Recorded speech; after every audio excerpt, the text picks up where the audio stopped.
Hi and welcome to Jessie James Beads. My name is Jem and today we're going to work with Fairy Tale Follies, the Magical Mystery Bead Box for August 2023, and I want to share with you a design to make a beautiful fairy tale necklace. Let's head down to the board and take a closer look.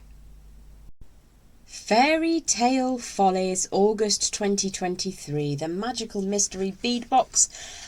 Honestly, so much in this box. It's amazing. Very, very quick look. I want to show you that we have got not one, not two, but 3 chains. Listen to that. There's one of those.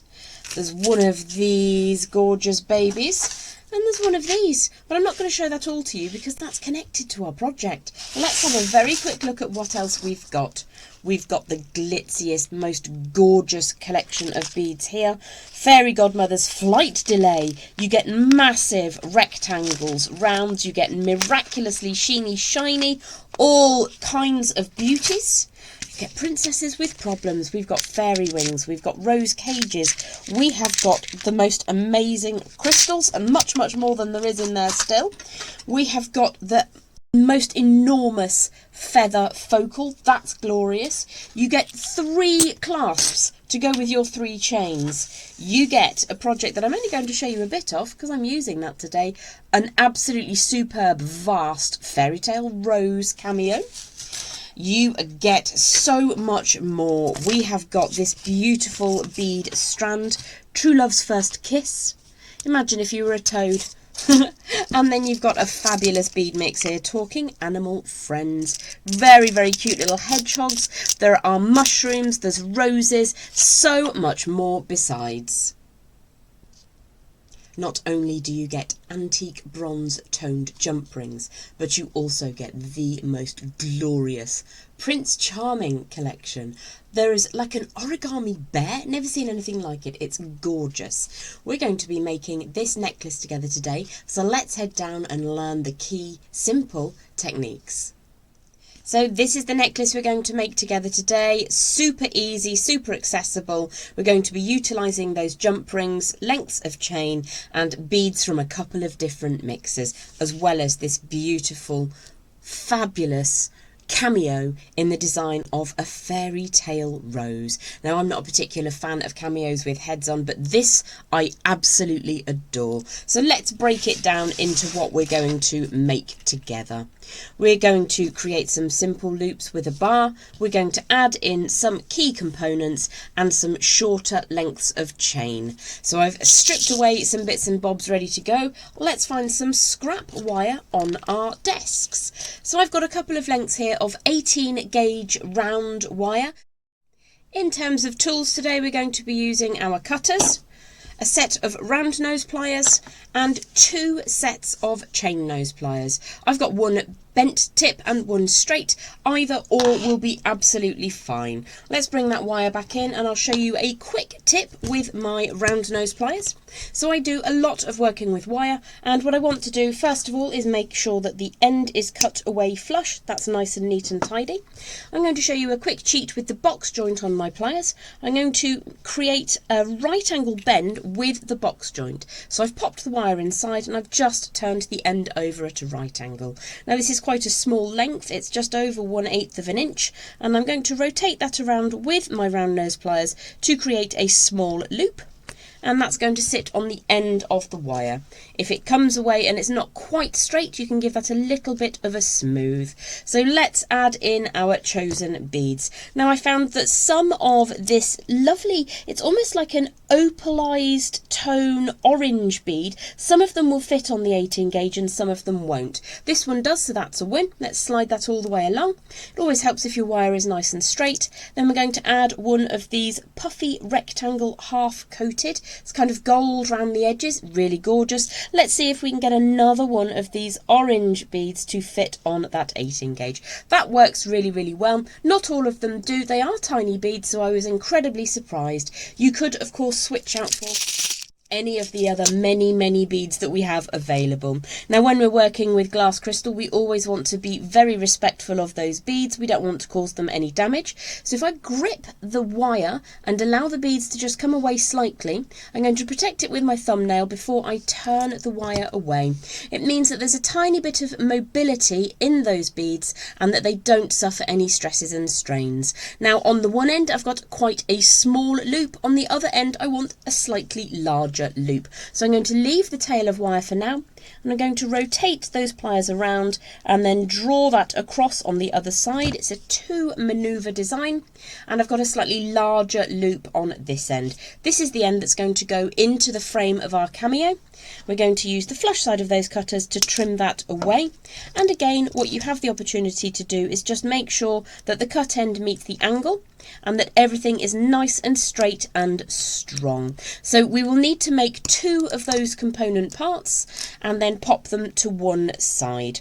Into that we're going to add one of these absolutely gorgeous antiqued connectors. Now I think there are 4 in the kit, but it may possibly be a different number than that.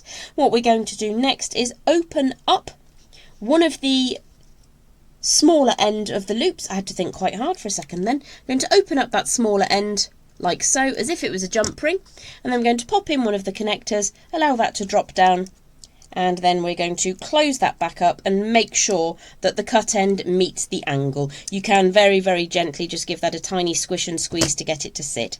So you've got 2 of those now. And what we will now need to do is to trim away a little bit of our chain. So I'm going to show you how to trim the chain just by using a little bit on the end here. I'm not actually going to cut it. What I elected to do was to create short lengths of chain that are 2 large loops in the antique bronze colourway with that little infinity connector between them. So what you will do is you will get your large loop, infinity, large loop, and then you will sacrifice one of those little infinity connectors by cutting at one end and at the other and just discarding the smallest section. In that way you've got 2 then of these lovely little chain connectors, which we're going to now use a jump ring to connect. Let's bring the main focal back in and get that to just sit down neatly whilst I grab a jump ring. So with your jump rings, if you've never worked with jump rings before, there's a wrong way and a right way to open them. The right way to open them is to use 2 pairs of pliers like so. And if you imagine that each pair of pliers holds just under half of the jump ring, what we're going to do is twist 1 pair of pliers up. And if I hold that like so, you can now see in focus that that is open, but it still retains that shape. So I'm going to show you how to connect into the section of chain from that dual connector. So let's put one of those large loops in, and again I'm going to hold just under half of the jump ring with one set of pliers, under half with the other. And what we're going to do very slowly and carefully is draw that back down. Now I'm right dominant, so I do all the work with my right hand. So at this stage you should have got 2 of these, utilising all your bits and bobs over here. And what we're going to do now is connect in that beautiful heart cage. Now it's a jump ring again, so the same technique as you used before. So you're going to open this up casually and carefully and slowly. We're going to pop the rose connector in, and I'm going to connect the one side to begin with, like so. Close that up neatly, and then you have a choice at this stage. If I just pop this down on the board for a moment, you can, if you want to, allow that beautiful rose cage to sit just at the 2 o'clock and 10 o'clock position, or you can take it round to the 9 o'clock and the 3 o'clock position on a clock face. So you've got creative control on the design. What I'm going to do, because I have one cameo to work with, is just show you how to connect this section onto the cameo itself, and it will be exactly the same thing again. It's as if you're opening and closing a jump ring when you're opening and closing a simple loop. Let's open that up. So we'll have done 2 sets. We've connected them either at 10 and 2 or 9 and 3. Let's pop that out of the way. So we've got our little rope connector that we've created ourselves, and what we're going to do is take this to our chosen point on the cameo. So if I slide that into the loop, and just allow that to come round. Now this looks fiddly, but it's only because of the camera. It's not fiddly to do. What we're going to do now, you've got a slightly larger loop to work with than I created for this piece, is just draw that back around so that it connects. Tiny, tiny squish, and you are golden. So I have shown you a couple of times how to correctly operate your jump rings. That's what you're going to do. Now, if you prefer, you can use the connecting loop up at the top, but I actually quite like the drama of having a slightly wider chain to chain over the collarbone. That was my design choice. And then up at the top, I have added the huge floral, tonally appropriate clasp, but you do get 3 clasps in this Magical Mystery Bead Box to choose from. I hope that you've enjoyed our tutorial today, and I look forward to seeing you back here at Jessie James Beads very, very soon. Bye for now.